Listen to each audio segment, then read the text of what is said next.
இப்போ ரீசெண்டாக ஒரு 13 நாளைக்கு பார்த்தீங்கன்னா ஒரு போர் நடந்தது. அதில பார்த்தீங்கன்னா ஈரான் அமெரிக்காவை தாக்குனாங்க.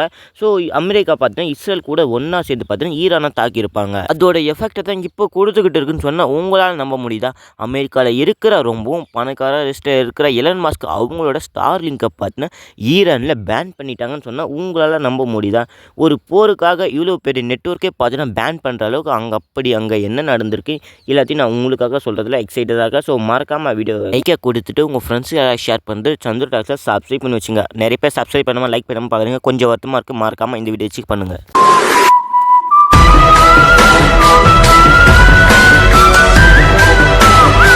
அமெரிக்காவுக்கும் ஈரானுக்கும் சண்டை வர்றதுக்கு ஒரு முக்கியமான காரணம் இந்த ஸ்டார்லிங்க்னு சொன்னால் உங்களால் நம்ப முடியுதா?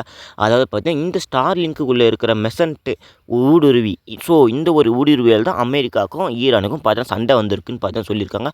ஸோ அதனால தான் நாங்கள் ஸ்டார்லிங்கை எங்களுடைய நாட்டில் அதாவது பார்த்தீங்கன்னா ஈரானில் நாங்கள் பேன் பண்ண போகிறோம்னு பார்த்தீங்கன்னா சொல்லிட்டாங்க. அணு ஆயுதம் தயாரிப்பில் ஈரான் ஸ்பெஷலிஸ்ட்டு நான் முன்னாடியே ஒரு வீடியோ சொல்லியிருப்பேன். அதை பார்க்கலாம், போய் மறக்காமல் பார்த்துடுவாங்க. அணு ஆயுதங்கள் நாங்கள் தயாரிக்க போகிறோம்னு சொல்லிட்டு பார்த்தீங்கன்னா ஈரான் தயாரிக்க இருக்காங்க.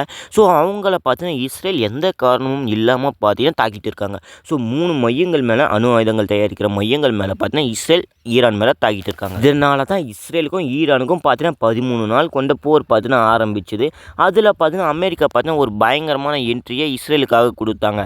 அதாவது பார்த்தீங்கன்னா நாங்கள் இஸ்ரேல் கூட ஒன்றா சேர்ந்து பார்த்தீங்கன்னா ஈரானை தாக்குன்னு பார்த்தீங்கன்னா சொல்லிட்டாங்க. அமெரிக்காவும் இஸ்ரேலும் ஒன்றா சேர்ந்து பார்த்தீங்கன்னா ஈரானோட அணு ஆயுத உலைகளை பார்த்து ரொம்பவும் தாக்கியிருக்காங்க.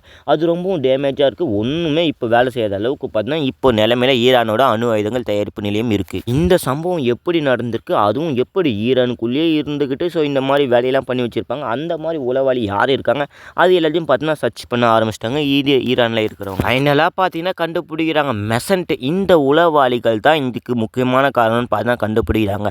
ஏன்னா ஈரானோட அணு ஆலை எங்கே இருக்குது, எப்படி தாக்குனா எப்படி எல்லாமே டேமேஜ் ஆகும், அந்த மாதிரி பார்த்தீங்கன்னா நல்லா பிளான் போட்டு பார்த்தீங்கன்னா இந்த மாதிரி ஒரு சம்பவத்தை பார்த்தீங்கன்னா பண்ணி வச்சுருக்காங்க. ஸோ ஈரானுக்கு இதனாலும் பார்த்தீங்கன்னா பல சேதங்கள் ஏற்பட்டு இருக்குன்னு தான் சொல்லணும். ஈரானில் எந்த இடத்துல என்னென்ன இருக்குன்னு பார்த்தீங்கன்னா இப்படி கண்டுபிடிக்கிற ஒரு முக்கியமான காரணம் ஸ்டார்லிங்காக இருக்குது.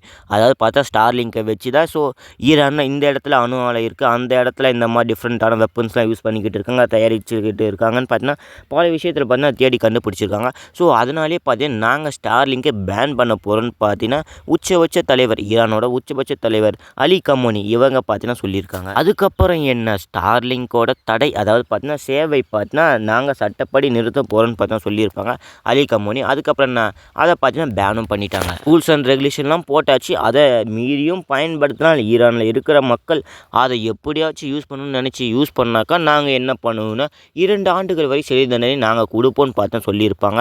ஸோ அதனாலே பார்த்து அங்கே இருக்கிற மக்கள் இப்போ ஸ்டார்லிங்கை வெறுத்துட்டாங்கன்னு தான் சொல்லணும். இப்படி இருந்தும் கூட இப்படி ரெஸ்ட்ரிக்ஷன் போட்டும் பார்த்தீங்கன்னா அந்த உளவாளிகள் பார்த்தா யூஸ் பண்ணுறதை நிறுத்தவே இல்லை. அகைன் அண்ட் அகைன் பார்த்தீங்கன்னா அவங்க யூஸ் பண்ணிக்கிட்டே தான் இருக்காங்க, அதுவும் ஈரானில் இருந்துக்கிட்டே தான். இந்த மாதிரி ஸ்டார்லிங்கை பேன் பண்ணிட்ட உடனே பார்த்தீங்கன்னா அலி கமோனி அவங்க என்ன நினச்சிட்டாங்கன்னா ஸோ இந்த மாதிரி எந்த ஒரு இன்ஃபர்மேஷனும் ஈரானை விட்டு லீக் ஆகுதுன்னு பார்த்தீங்கன்னா அவங்க நினச்சிருப்பாங்க.